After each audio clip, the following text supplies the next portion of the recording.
Hello, and welcome to Inspire Me Forward. My name is Linda Watson. I am the founder. I'm your host, and today, a little special, a little differently, I'm your guest as well. So I'm flying solo today, so to speak. And I'd like to introduce you to my new book called The Book of Realizations.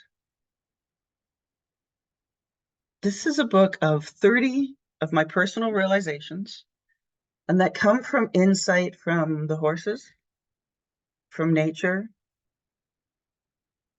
from humanity, from my fellow human travelers, and quite a bit from within me, within my own inner well of wisdom.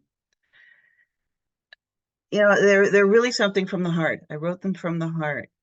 I sat with them. I allowed them to come to me.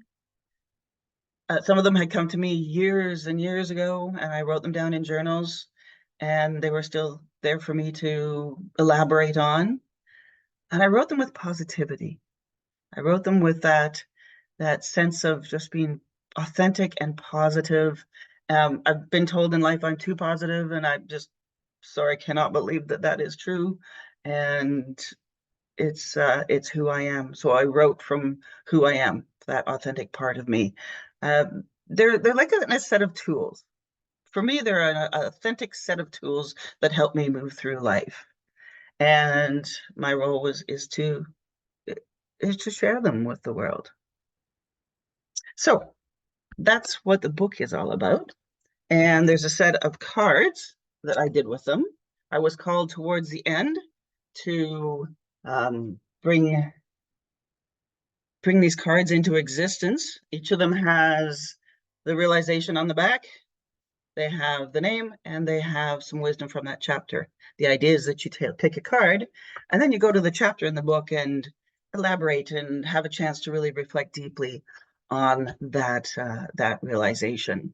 I talked to somebody the other day that's doing it for 30 days in a row. So they're pulling a card each day and then going to read the chapter, and then the next day another one. So I thought that was a brilliant way. I never even thought of that. So 30-day challenge. There we go. Yeah. So how am I going to do this? I love this book so much. I read it, a little bit of it every night, as you can see from all the sticky notes in it. It just, I love it so much. And I cry when I read some of the chapters in it. And some of them I'm shocked. I'm like, did I actually write that? And so I tend to go on and on and on about it. So I really wanted a succinct way to speak to you about it. And so I asked some folks that have read it, and I asked them to write some questions for me. And I'm going to read through those, answer those. I haven't written anything down other than the questions. So this is all from the heart. And then I found a few questions that you should ask an author. And so I thought I'd pull some of those out too and do that. So I think that's it. Let's get started. So Monica was one of my dear pre-readers. Thank you, Monica Gilks, so much. I so appreciate Monica read chapters before they were even part of the book, just to make sure they flowed. So their feedback was brilliant, and those words of encouragement really, really kept me going. So thank you to all those that pre-read the book. And then she also read it as a whole book. So in deep appreciation for all of you, I cannot, from the bottom of my heart, thank you so much for taking the time and the space and the energy to do this. So Monica has a few great questions that I want to start with. One really being, if she looks at the chapter titles, she'd like to know how these topics came to me as they each flowed so beautifully together. And that's such a great question to start with. And really, there wasn't a lot of rhyme or reason, a little bit, but not a lot. There was no specific, this chapter, this chapter. It's not like say, a fiction book where you need to have this one to go to the next one. I knew that each chapter was a standalone. So you could read only that chapter, get something out of it, and not read anything else. You didn't need one for the other. That being said, the first 4 chapters I knew had to be up front. The first one introduces the book. The first one is my our inner voice is our guiding tenet. So it really introduces that concept of listening to that inner voice. The second one is The Art of Receiving. And there were stories in that I wanted to tell up front. I wanted to tell at the beginning. Um, of course, the one entitled Three had to be third. That was just no choice. And guess what page it landed on? 33. I did not plan that. In fact, I looked at that once. I looked at that once I got my author's copy of the book, and it was 33. So I don't know. Um, and then Nature's Modeling was number 4. I needed those 4 to be up front because they felt like they encapsulated the book. They framed it, so to speak. So the rest, those in the middle, they landed where they landed. I really did not have any thought process to it. They landed beautifully. They landed perfectly. I feel that the book sort of goes from heart. The longer chapters or the longer realizations are in the middle, the little more cerebral, a little more in our head, a little more explanation in them, longer chapters. So they are in the middle, and then it flows out very gently at the end. Maybe as I'm saying this, it's almost like a wave. Hmm. Yeah, it's almost like a wave. I really like that. I never thought of it that way. The last 4 or 5 chapters are just so dear, so dear to my heart. And I think part of the process for me was letting go and letting flow and letting my heart flow out in onto the page. So maybe by the end of it, and I was writing those last chapters, things were just, I was learning to actually let things flow it a little bit more and not worrying about what people are, how it's what people are going to read, but sharing a part of me. So thanks, Monica. That's a great question to start with. And I really just, other than those few things, I really just let it find its way. And it did. So your next question, which is compassionate availability, about that chapter or that realization, which is number 16. So when I say realizations and chapters, I'm meaning the same thing here. I call them realizations because they are something I realized, but we tend to call that chapters in a book. So you'll hear me saying both, but that's what they're the same. So this chapter really is being about being compassionately available for another being. She found it very profound, and I'll just read her words here. This chapter was so profound for me, as I find so often our questions are almost routine, like the example you used on asking someone, "How are you doing?" Do you feel if we make ourselves compassionately available before asking these questions, that we can start changing the social norms? And us not asking the question when we are not. I love that. I love that. So compassionately available,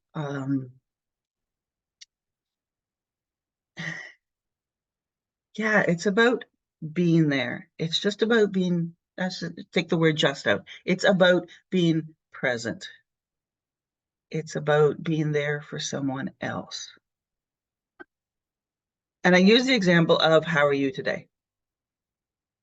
How are you today? Fine. How are you? I'm doing great. Thanks. And on we go. And that's great.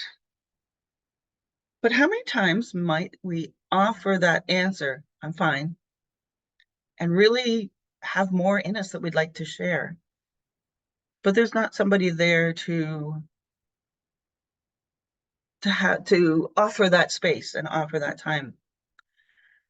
So that is my question, and that's what Monica's touching on here is, if we are compassionately available, are we available for someone if they want to elaborate? Now, we don't all have, I know we say, "Hi, how are you?" many times a day, but even if one time and then another time, we sit there with somebody and have a conversation and offer them that space to to be available for them and to allow them.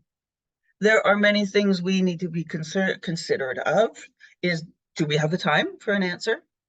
Is the space appropriate for the answer, for having a deeper conversation? An office space might not be the space for that. but a quiet corner coffee shop might be.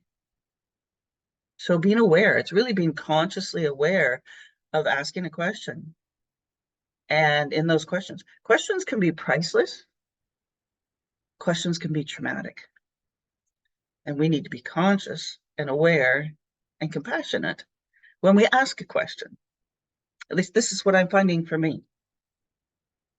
And whether I'm asking a question or somebody's asking me a question and I'm responding, are we compassionately available for that person, for that horse, for that dog? I look down here because that's where my dog is sleeping. Are we available? Are we available with compassion? Do we listen with compassion? The moment we start to think of our own story, we've lost that compassion. Unless we can pull it back and go, no, not my story. Not worried about that right now. I want to listen to what you're saying.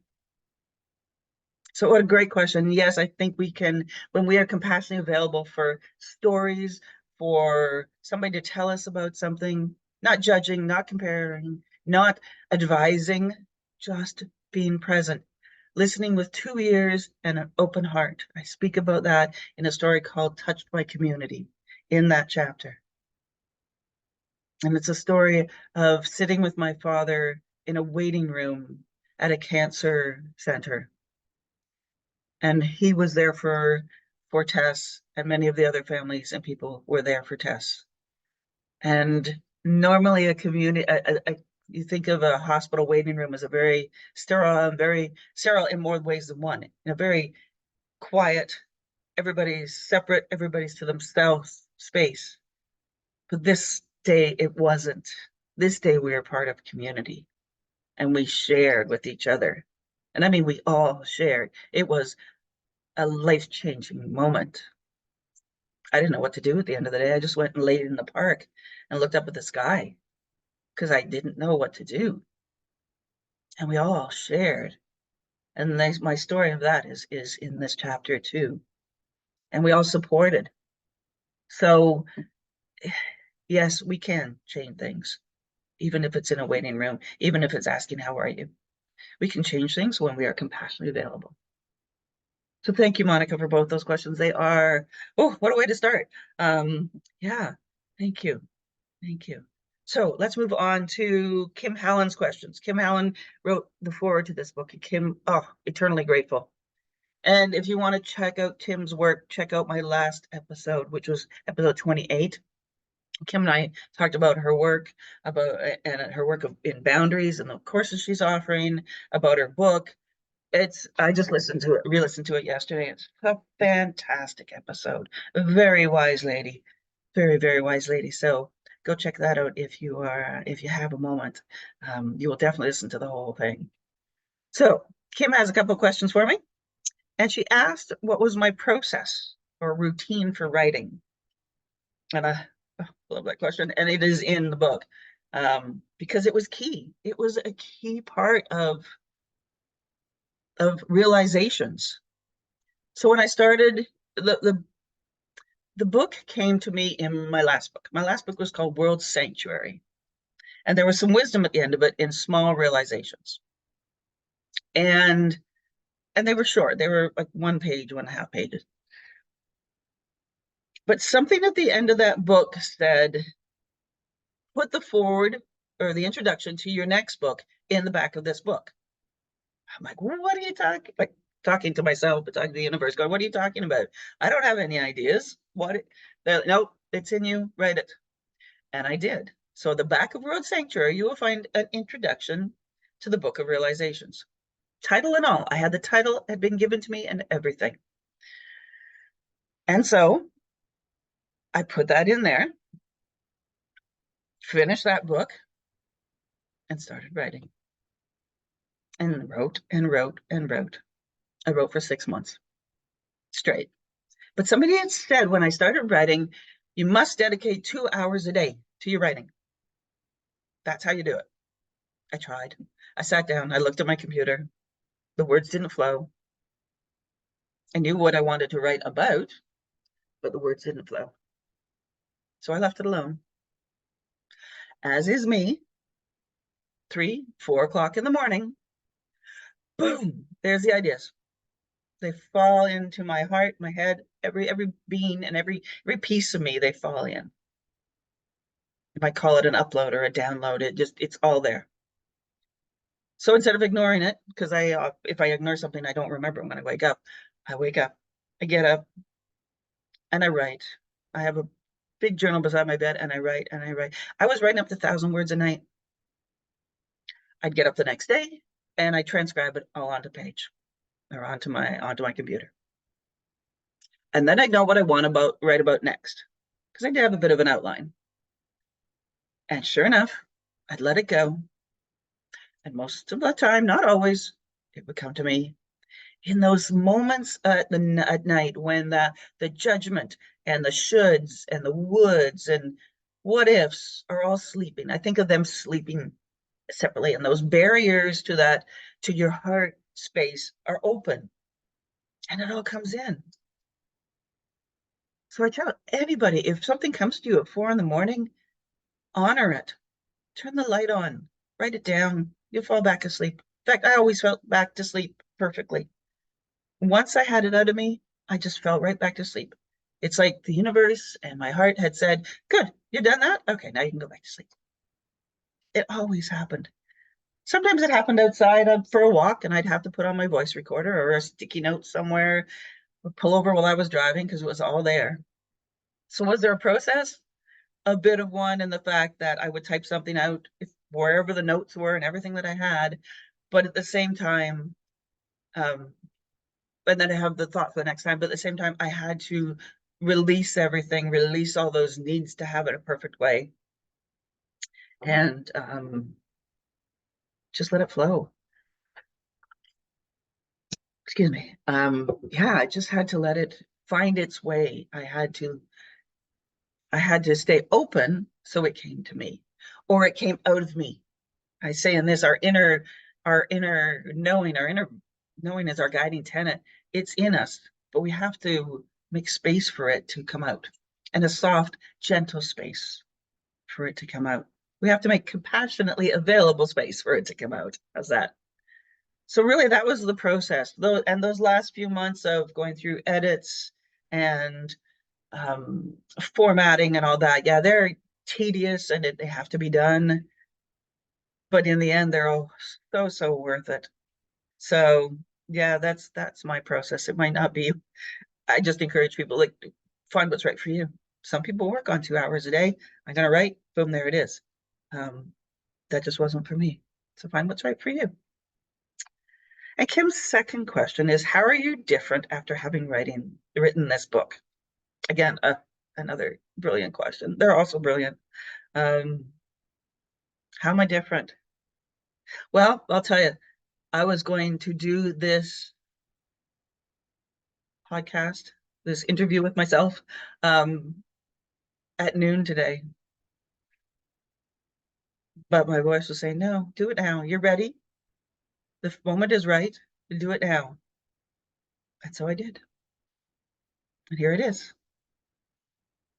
And those that were expecting to come on at noon today, I'm going to have a surprise because it's going to be sitting there waiting for them. So what is that? That is that trusting, that trusting feeling, trusting that inner voice. This felt right to sit here and chat with you now. So I followed it. So there was a mantra from my last book. I didn't call it a mantra. I've had people call it that, so we will deem it that. Saying trust it all, no matter what. And I think that's been sort of that's how I'm different. I worry less. I stress less. I know an answer will be there for me, so I don't sit in the worry of having an answer for something. What am I going to do? What am I going to say?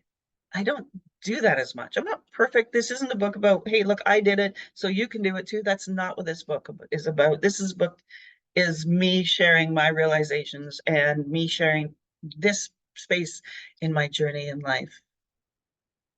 It's simply that. I'm not, I haven't, it's not tried and true. These work for me. And this is something that is just over this book.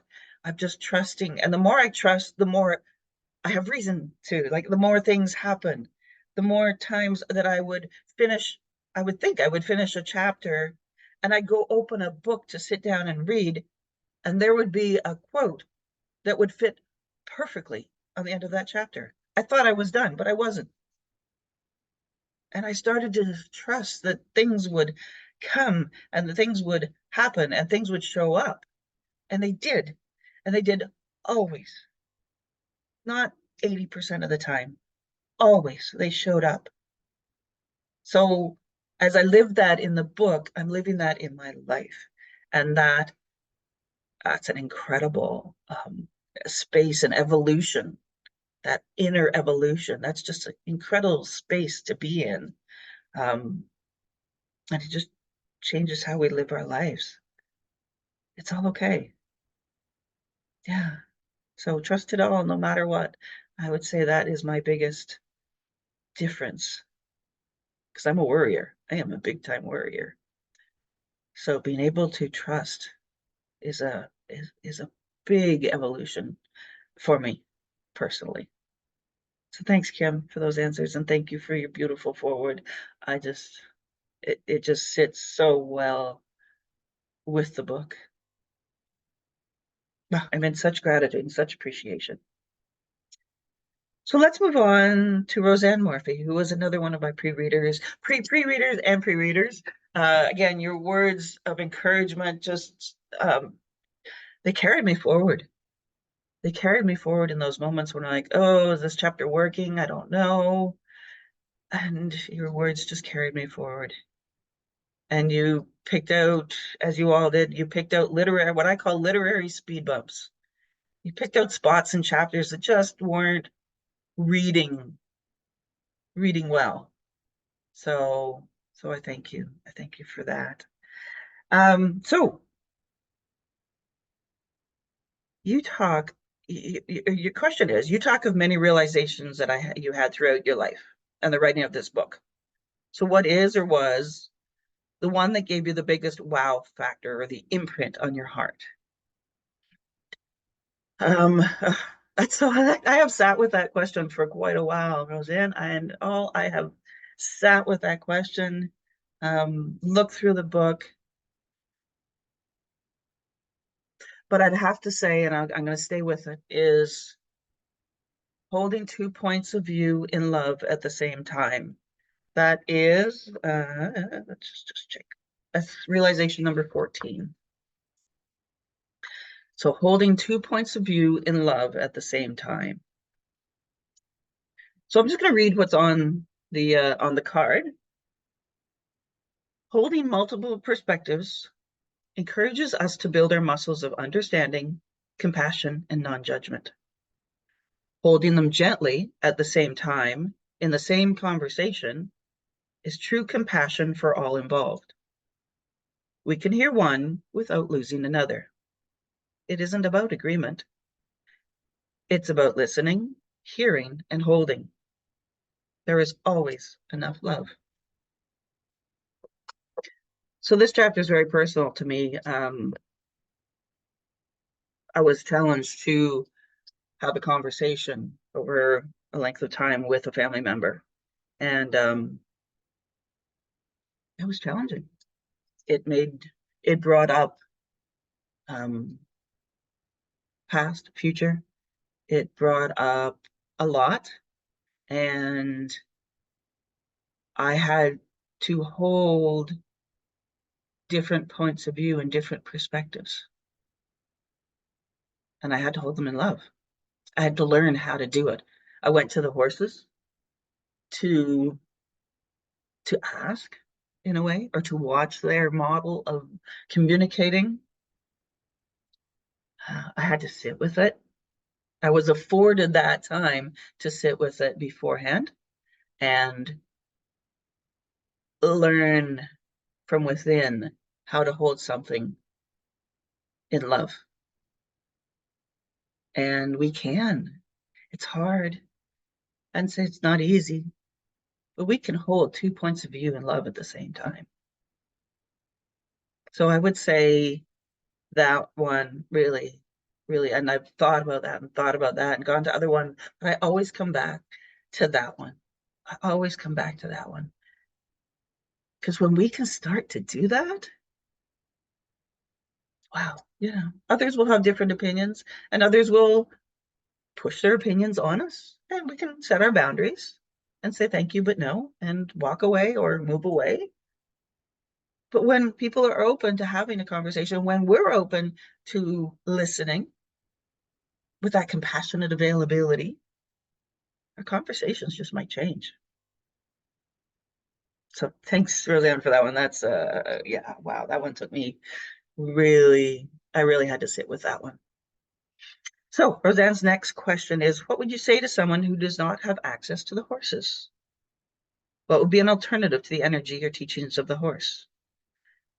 Because I do speak about the horses in almost every chapter. When I finished World Sanctuary and when I wrote the introduction, I also wrote a prologue, which was about the horses and the energy and how my life with the horses. And they didn't want to necessarily, at that point, they didn't want to necessarily be in the book. The energy of them was there and their teachings was there, but they were standing back and going, you write this. Not that they can actually write it. But when I started to actually sit down and write the book, they showed up for almost every realization. They were like, no, we're here. So not sure where the change was there, but they showed up. But we don't have to be physically with them. We can watch them in a video. We can go for a drive and watch them in a field in the road, the side of the road. I often still, after years and years of the horses, I will pull over and watch some random herd, and I'll just watch them. I'll observe them. So I would say you read the book, see what they're all about, see about that grounded, calm space that they live in. And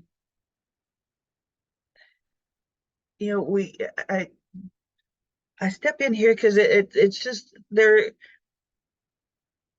we're given this by media and by videos, we're given this false idea of what horses are. And they're always running, galloping through the fields and moving, but they're not. They are sometimes, but they're not.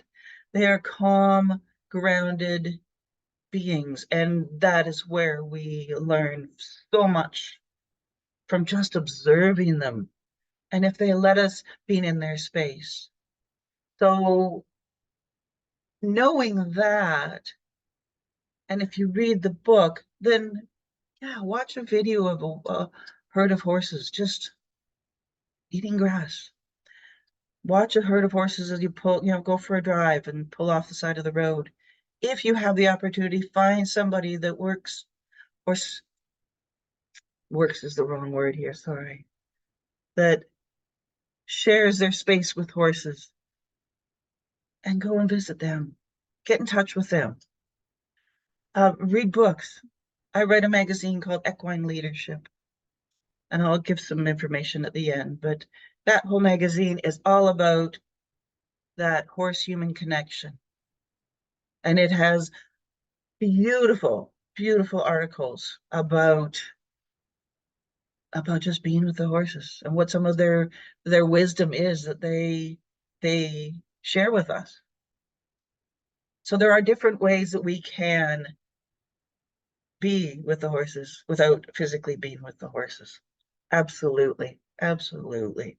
So if you find yourself reading the book and not, well, I don't have horses, I can't go to it's okay. Get in touch with somebody that does. Go for a Sunday drive or Saturday drive. Go for a drive if you can. Find a way to just be in their space. You don't have to physically be right in their space. Watch some videos of just horses grazing. You'll find it. You'll find their energy. I guarantee it. Get in touch. Get in touch with somebody that has them. Excellent. That's such a good question, Rosanna. Thank you for asking that. I think that's a very important one. Okay. I'm going to pop to a few questions. I'm going to come back. I've got one more person that offered me questions, and I'm going to come back to hers um, a little bit in a little bit. But I'm going to ask you some or ask some other questions first. Honestly, these ones I pulled off. I Googled what questions should you ask an author in an interview, and actually, there's some really good ones there. What's your favorite part about being a writer? I never even considered myself a writer, but I publish a magazine. I write articles. I've written 3 books now, or so. Yeah, I guess I am. So I guess that's a space I need to step into. I don't know. A favorite part. There's 2 parts, I guess. One is learning about myself. Learning about myself in that I can take something that's in here in my heart and articulate it in a way that others understand. I can verbally articulate it, and now I can write it at the same time. And every time I write, I love it a bit more. I love it a bit more. There's something magical for me in it. Um, and my other favorite part is sharing it, sharing a piece of me. World's about stories. We humans are about stories. I heard a quote, I'll paraphrase, but there are civilizations that evolved without the wheel, but there has never been a civilization that has evolved without stories. And I love that. That's Ursula Le Guin, the science fiction writer, but I love that. And it's all about stories and it's all about sharing. If I keep my stories to myself, they're great for me, but maybe one of my stories will resonate with somebody else. And that's what Inspire Me Forward is about, is sharing stories. And really that's what this book is about, is me sharing a whole bunch of little stories of my life and my realizations. So really that those are my favorite parts um about being a writer. How many books have you written? What's your favorite? Such a good question. So I've written 2, I've curated 1. So the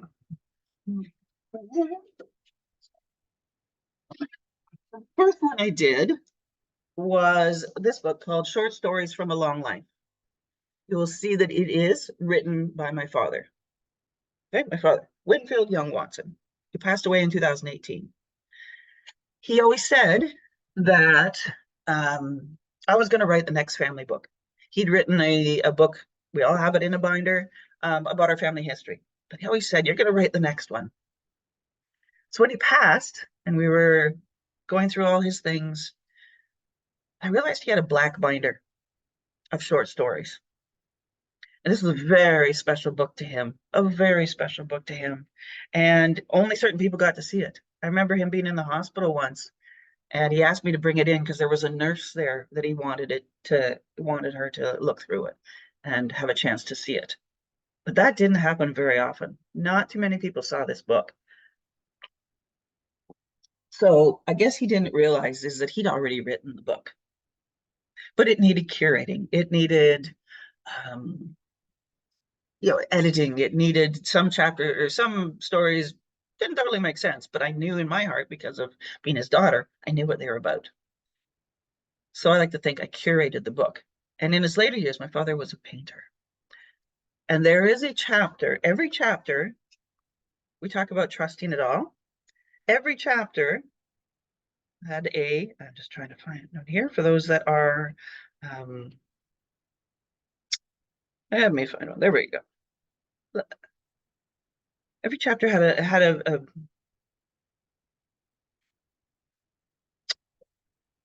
a painting. So there's some paintings there. Those are his watercolors. Okay. And I didn't realize that, and again, this goes back to trust it all no matter what. There's a black and white ink. I didn't realize that there was a painting or a sketch for each story. but they weren't done with each story in mind. They were done. I know they were done, some of them 10 years apart, but I found a painting for each story. There's a story in there called Fire, and there's a painting of a burnt forest, but they weren't done at the same time. Sort of blew me away on that one. So that is the first one that I curated. The next one is called World Sanctuary. So that is my next one, called World Sanctuary. That is a lovely pony that we found in the Lake District in England, staring straight at me, saying, "Come over here and say hello." So we did, took a picture, and that's him or her. And this is the story of a vision that I was given years ago, about a farm.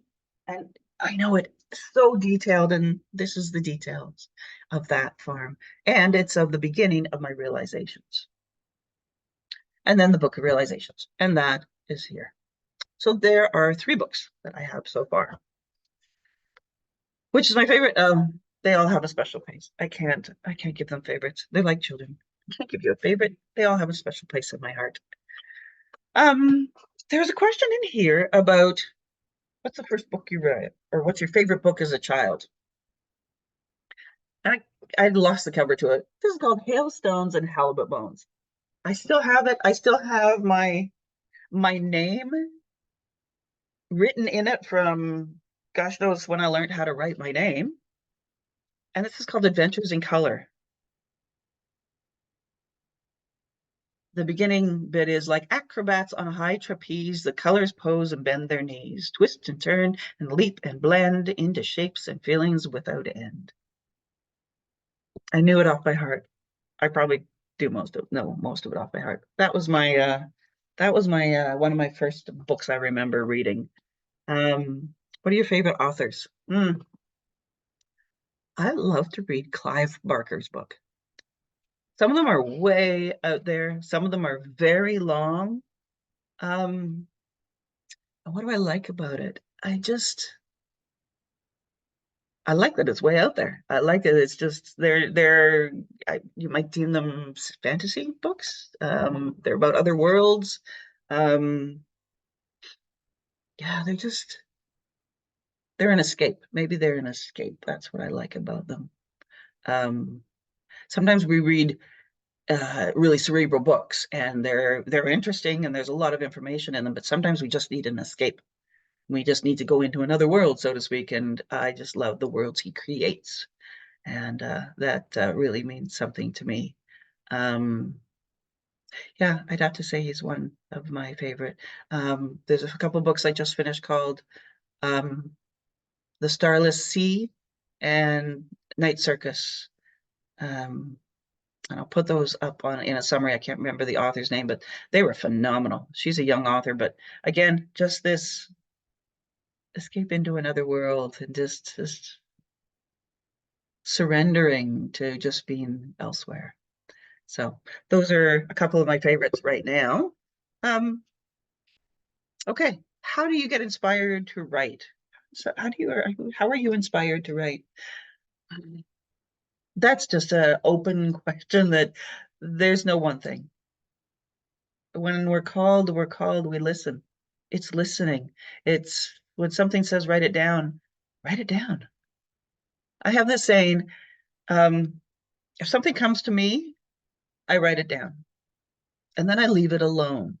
Do you have the saying, if something comes to you, no, what is it? Um, if you love something, set it free. If it comes back to you, it's yours. If it doesn't, it was never meant to be. It's similar to that. If something comes to me, it's mine for that moment. I write it down and I let it go. I release it. I just let it sit. If it's still in my heart, a month later, a week later, if it still keeps coming back into my consciousness, it still keeps coming to my mind, then it's mine to continue with until it isn't anymore. And that's sort of my inspiration. It's like these pieces are all out there. And is this one resonate with me? Is this one grabbing me? Is this one in my heart? It might be in my heart for just a little while, and then it goes on to somebody else. Or it might stay with me.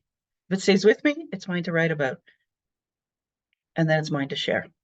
So how do I get inspired? I go to nature, I go to the horses, I talk to people. There is no one way. I stay open. I stay open and joyful and see that the world has so much to offer. And I go and watch. Yeah. Okay. So how long does it take to write a book? That's such a good question. Um, this one took me 6 months. This one took me 6 months. Um, some took a little longer. I think the first one took a little longer than that. But yeah, it just depends on how much time. I still have one that I started 3 years ago. I have a fiction that I started 3 years ago. And I just, whenever it came to me, I'd write it. And I'm about 17,000 words into it. But then all these other books came to me. So it obviously was time to do them. But it's all there. And I will sit with it someday. And when its time is right, I will go back to it. So some are like they just take their time. They just are sitting waiting. And okay, you'll come back to me. So um hard to say. But this 200 pages took me 6 months of good, honest, solid work to yeah, to get it done. And I mean to get it fully done. Okay. So yeah, that's great. Good question. Um, okay. Let's go to just some of our final questions. Oh, somebody said, or some question here is, what's the hardest thing about writing? What's the hardest thing about writing? Hmm. For me, the hardest thing about writing is not getting into the shoulds and the woulds and yeah, I call them social constructs. What are things that I think I should say? What should I write? What do others want to hear? That's that's the hardest thing to not, for me, to not let those come in. And when they do come in, to step back and just stop writing for a bit. I There's a quote, and I'll come to the beginning of this book. There's a quote from Buffy St. Marie that always struck me. It was in an interview I heard from her years ago. I just sing what I have to sing. That's the premise to me for writing. When I start singing what I think others want to hear, that's when things fall away. That's when things fall apart for me. It has to come from the heart. And again, I speak for myself in my writing process. But that's the hardest part, is to not let that come in and be true to myself. I use a phrase in this book called my truest beingness. And Google, Grammarly and Word did not like that beingness word because it's not a word, but it is now. But it's my truest beingness. It's true. I'm writing from my truest space. And that's the only place I can truly write from for me. So I think that's the hardest part. It's like, well, what do people want to hear? No, no, it's what do I need to share? So let's I was challenged with what would I sharing a few pieces of the book. And as again, there's so many, I put so many sticky notes in here, but I'd like to share a bit about the horses, about my prologue with the horses. I think this one just this means just a lot to me. So prologue, the horses. Horses have always guided my ethos, my way of thinking, and my heart. Although they are not always front and center, never doubt that they are there in my heart and soul. I've had the honor to either live alongside horses in their world or have them live near me in mine for most of my life. For almost 50 years, they have been in the fields outside my door, where I could hear their hoof falls, their calls, and their deep sighs of contentment. I could be with them in the field, feeling the vibration of their footsteps on the ground, sensing their closeness, and watching them communicate in their own special way. Sometimes I was very fortunate and blessed to be welcomed right into the herd, not just as an observer, but as another sentient being living in the same environment and relating with the energy of their family. I understood their needs, their movement, and their hearts. I have been and still am blessed to stand with and feel equal to them, living in the same realm of existence and understanding. Because of my fortune in the past and present, I have learned to live like a horse. No, I don't eat hay or walk on all fours, but my heart and my gut have the sensitivities of a horse, responding to the environment long before my human brain clues in. I walk the same path along with many other deeply embedded horse folks. I walk the balancing act of being a human and living like a horse, of choosing to articulate the voice and wisdom of the horse and share it with humankind. I know that there is guidance and a profound message for all in the point of view of the horse. It is around horses where I have learned to open my heart to my inner well, my guiding tenet, and soften the perceived barriers between myself and nature's wisdom. That is part of the prologue with the horses. So a few questions to finish us off here. So how can readers discover more about you and your work?